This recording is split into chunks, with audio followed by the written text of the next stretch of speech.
Welcome to the new series of Speak Up, the television and social media platform for Freemasonry in New Zealand. I am Barry Rushton, your host, and thank you for joining us this evening. It is my pleasure this evening to have two special guests who are both recipients of university scholarships awarded and administered every year by the Freemasons charity. The first is George Stillwell, a young man studying for a PhD in biomechanics in Canterbury.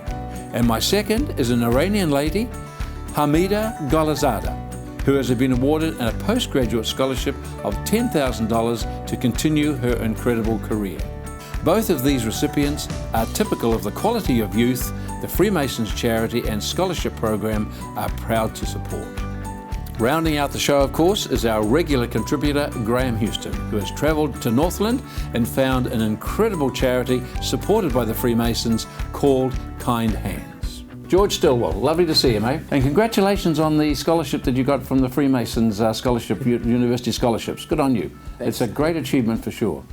Now, George, you haven't always been in Christchurch, of course. You grew up in Ngatea, right? Yeah. Tell us a little bit about Ngatea and what it was like growing up there, the small little Hauraki Plains town. Yeah, so Ngatea is a small town on the Hauraki Plains that's basically a farming community. And so because it's such a small place, it means that everyone in the community has a role to play for getting things done. So when I was younger, I was involved in hockey because Ngatea is a small town that has a hockey turf. And so basically a lot of my high school life kind of revolved around hockey, either playing it or coaching it or umpiring it. So the high school now, I know Ngatea's, I don't know the population, it's only about 1,400 people, isn't there, in Ngatea? Yeah, sounds about right. So did you go to another college, or is there a college in Ngatea? So yeah, there's a college in Ngatea called Hauraki Plains College, and that kind of facilitates all the smaller towns that are around. So a lot of people kind of bus in from a 30-minute radius kind of from the town. So they take the lad out of the country and transport you all the way down to Christchurch.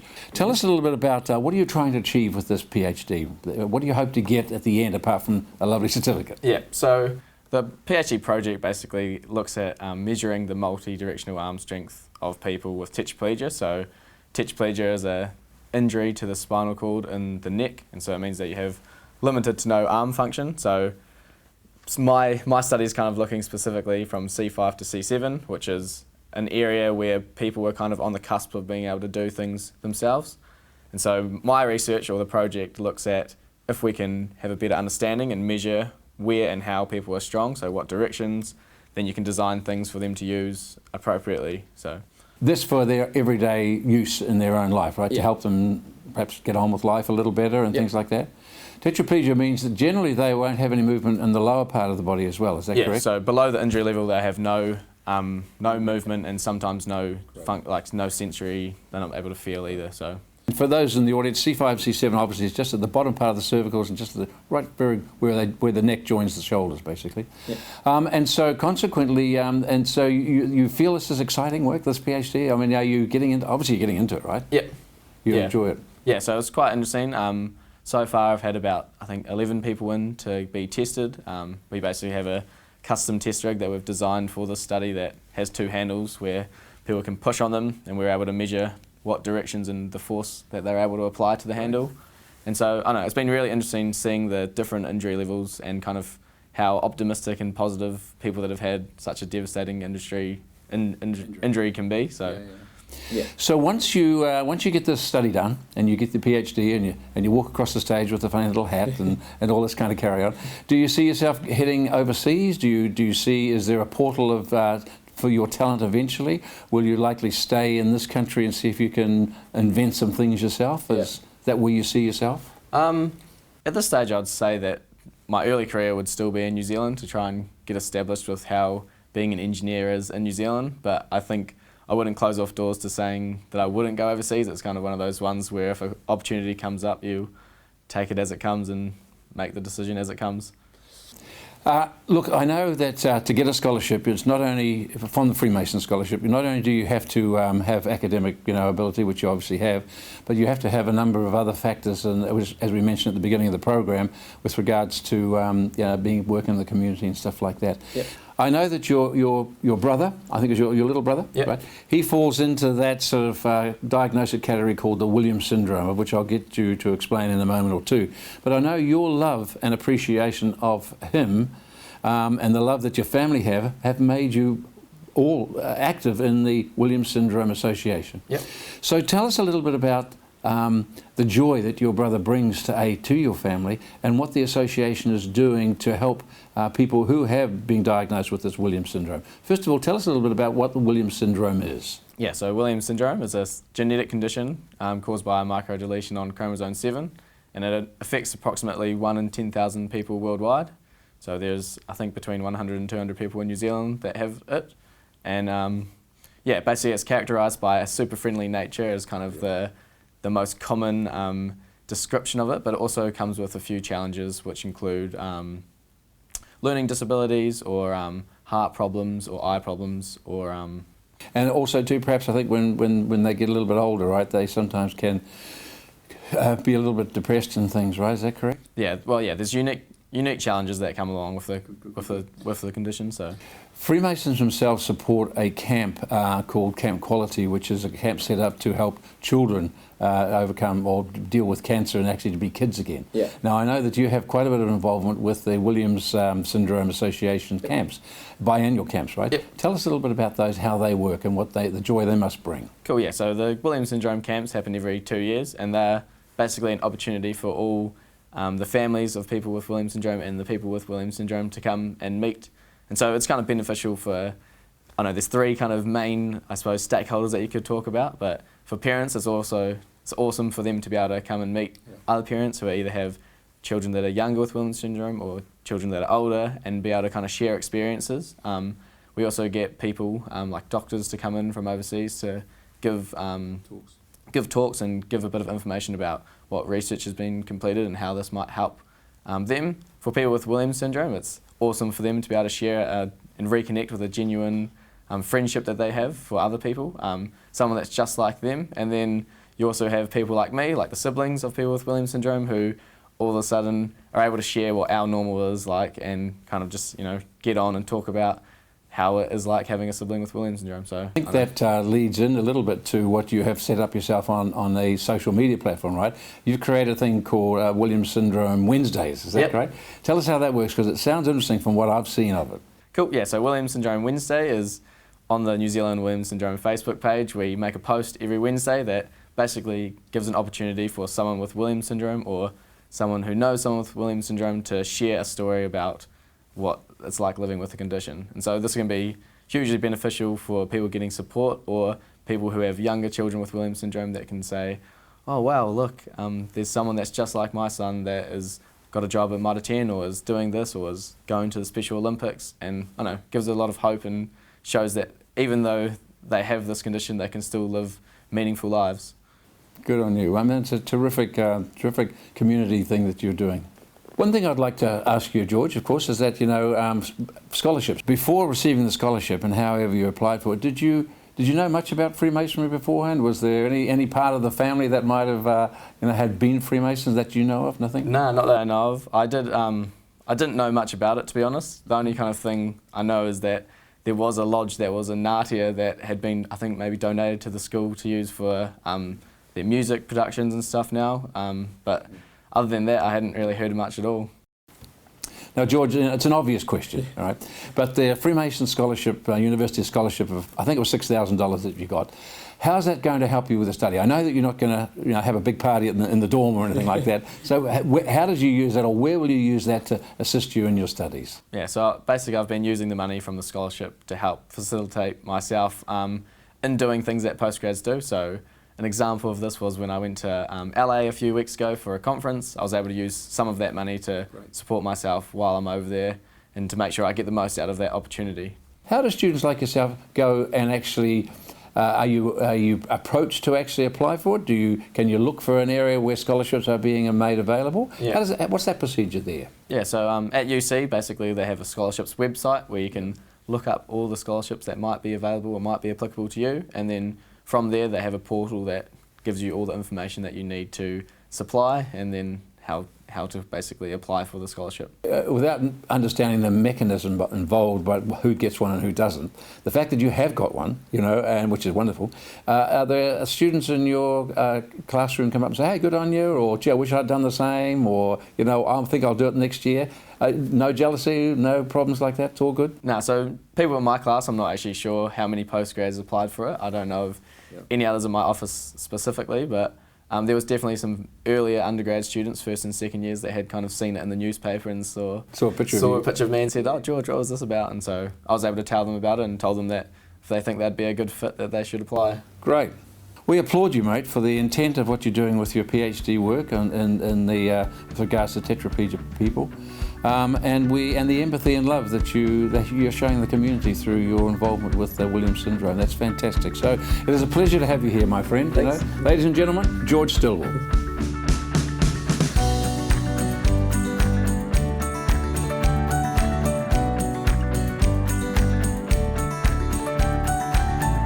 Welcome, Hamadan. It is just lovely to see you, and thank you for coming along. Oh, thank you for inviting. Hamadan, the audience may not know, and I'm going to tell them right now, that you have been awarded a scholarship from the Freemasons charity. It's a postgraduate scholarship of $10,000, which I know goes a long way. But before we get into our little chat, I thought I'd just like to tell the audience basically what these scholarships are about. They don't just awarded just to anybody. People actually have to have a great academic record. They have to be New Zealand resident or hold permanent residency. They actually have to demonstrate good citizenship and show leadership potential, and also have a great community involvement. And you have got that in spades. I just don't know how you do it. So welcome, and thank you for coming along today. And thank you so much. Well, it's great to have you. Before we get into some of the highlights of the things that you have done, and I know that you'll be a little bit too humble to tell them, but I'm going to tell the audience just why I think you're just a special person, just incredible. And you, in actual fact, you organised during the university times in Iran events, social events, and you used that money to help pay for 15 other students to get through school. Again, unbelievable. You studied environmental science in Iran, and also environmental pollution. Control environmental pollution. That's right. Which great. Came to New Zealand and started a bachelor's in the food technology area. Is that correct? You have now 3 successful products that you have put on the market by yourself already. You're engaged in creating a pharmaceutical device that will help, like a nasal pack, that will help young people to prevent sort of bleeding in young people and help with their dispensing of the medications. And on top of that, you've been raising a child who's nearly 3, and your husband around as he is as well, and his parents. I just take my hat off to you. It is just remarkable what you have done. I try my best to use every moment of my life to help my friends and my community, and also get benefit from them as well. Tell me a little bit about life in Iran before you left. What was that like? Before coming to New Zealand, I never had any English course.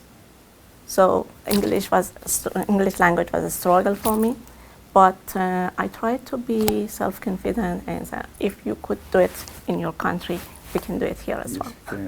And I found that in New Zealand, you don't need to attend any international exam, so you just can come, enroll and start your study.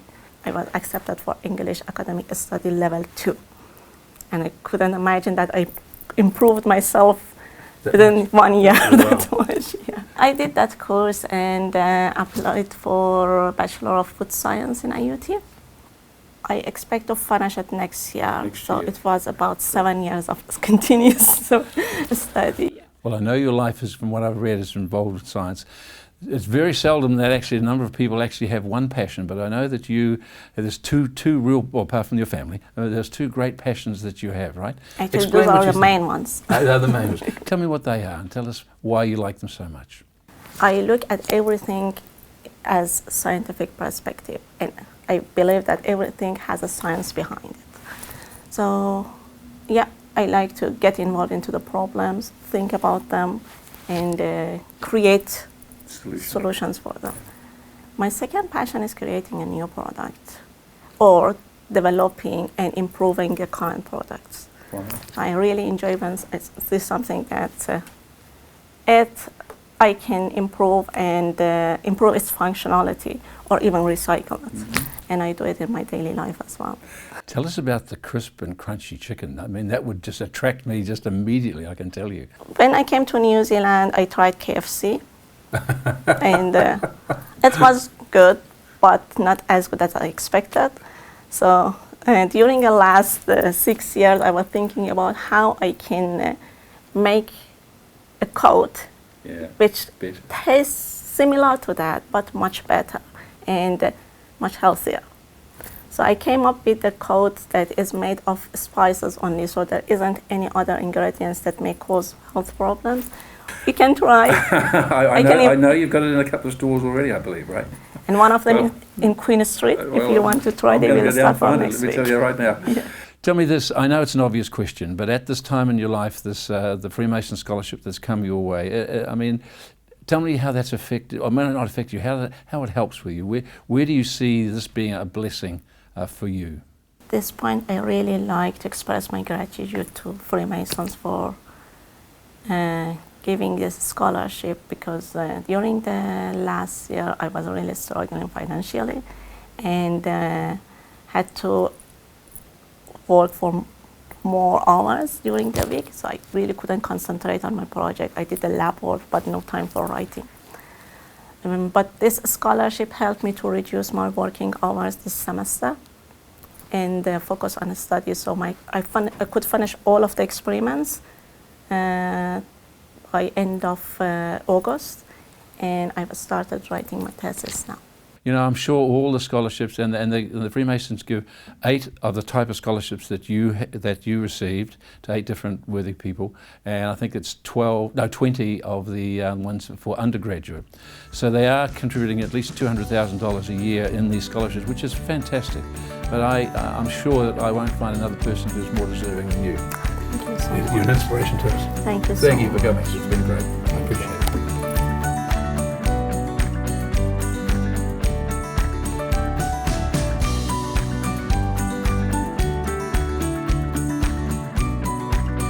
And rounding out the show, of course, this week is our regular contributor, Graeme Houston. Instead of a famous Freemason, he's actually got a special project up in Northland that I know he's going to tell us about. Graeme, it is great to see you this evening, mate. You're looking good as always. Thank you, Barry. Tell us all about it. Well, tonight I'm going to talk to you about a charity which has been undertaken by a Freemason district in New Zealand. But before telling you about that, I think it's probably worth noting that many of the charities, the large ones, are known about, but it's the small ones, the small charities happening within the districts throughout New Zealand that are making such a difference to the local communities. Supported by either a number of lodges or a number of people, right? That's right. And this particular one in Northland, called Kind Hands, is a charity which is making a lot of difference to the community and certain parts of the community in Northland. Kind Hands is a project and an initiative of a lady up there called Charlene Clemens. Now, Charlene Clemens has been a registered pediatric nurse for about 23 years. And during that time, she has seen and come across a number of parents who she will say are exhausted with looking after fragile babies and children. And so a dream of hers and a passion of hers was to create this project called Kind Hands, which is to offer respite care for children and parents of fragile babies and children up to the age, well, basically from birth through to the age of 6 years. Is it for just a set period of time, or a couple of hours a day, or a week? How does that work? It can be both. It can be both for some local people, but then you see they take referrals throughout Northland, and they'll take referrals from Wellsford right through to the far top of the far north, and they'll take referrals from there as well. So some of those are referrals from the ACC, and they'll include children and babies that maybe are cerebral palsy.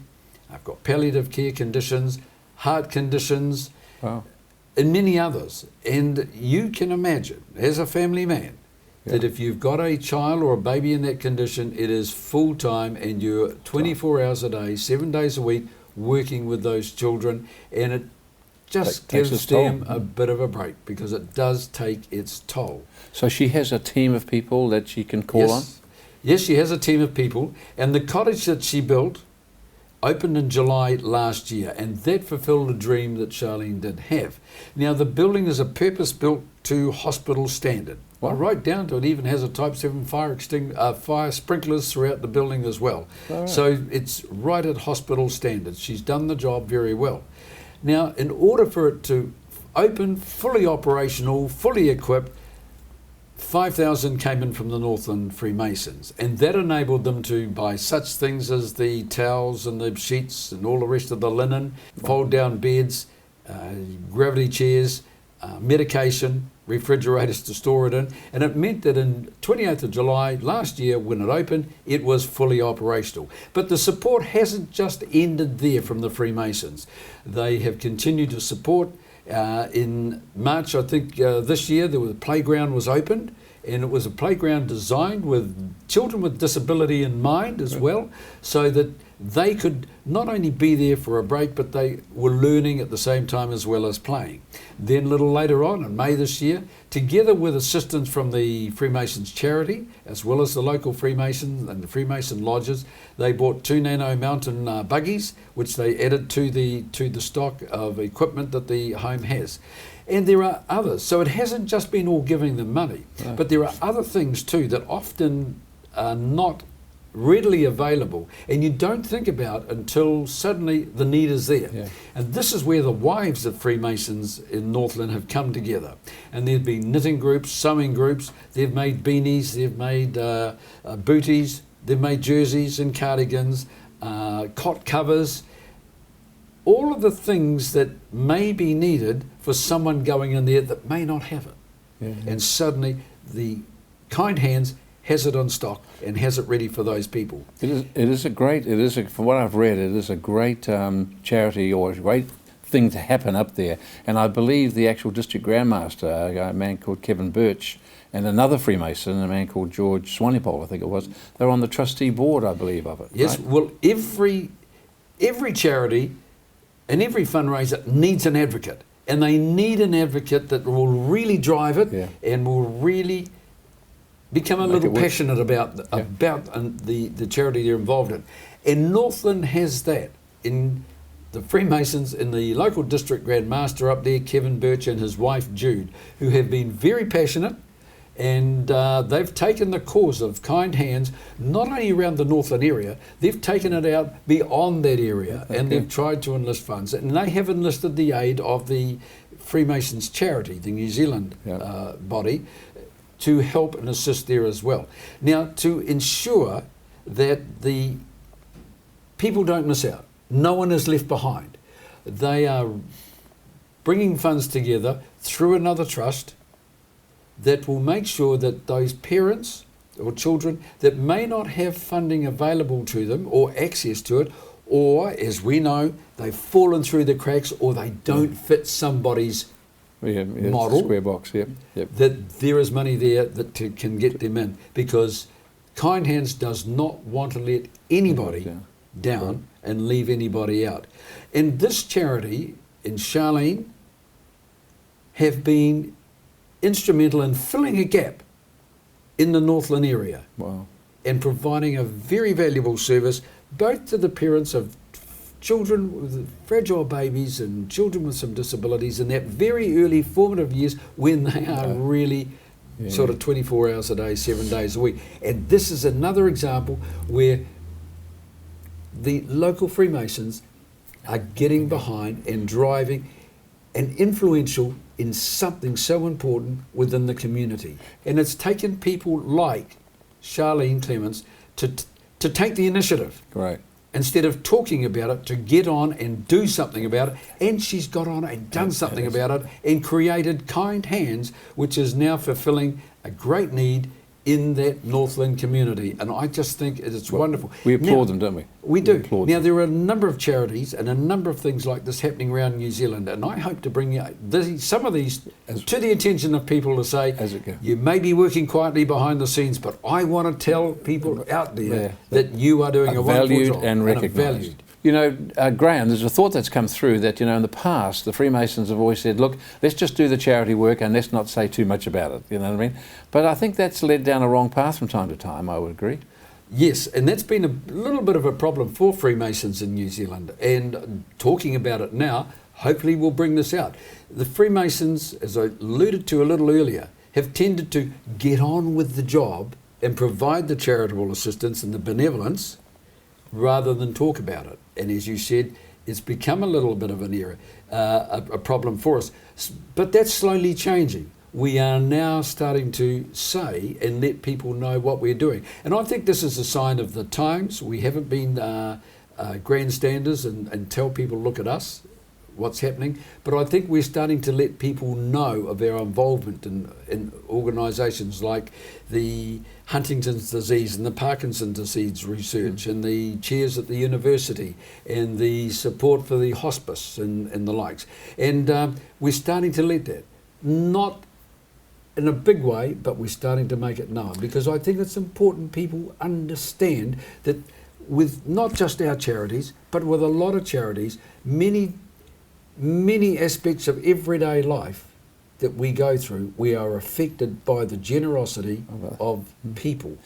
You see, you and I both know that charity is part of the Freemason, is a part of it, but the tenets and principles are what we are really speaking up for. And it just happens that because we are speaking up that Freemasonry itself is a wonderful organisation for men, it just naturally follows that the charity aspects happening will actually get a slightly more visual, awareness of it. I think it is. In my opinion, the charitable side, the benevolent side, is actually the visible side of the tenets and principles that are involved in Freemasonry. And I do think that's one of the benefits of belonging to Freemasonry, is that you can translate those principles and tenets into charitable work. Everyday life. And everyday life, and it has a real 2019 meaning and feeling. Great choice again, Graeme, as always. Nice seeing you, mate. Thank you, Barry. We'll see you again next week. Thank you. Thank you. Well, that's our show for this week. Don't forget, if you'd like to know more about Freemasonry, and you won't find it in the Dan Brown's book, but you will by going to the Grand Lodge website, which is freemasonsnz.org. In the meantime, if you've been thinking, planning, or asking questions about joining Freemasonry, we have a website for this very purpose. It's simply welcometofreemasonry.co.nz. We hold a regular dinner experience where you can meet other Freemasons before making a decision to join. So once again, thanks for joining us. See you next week.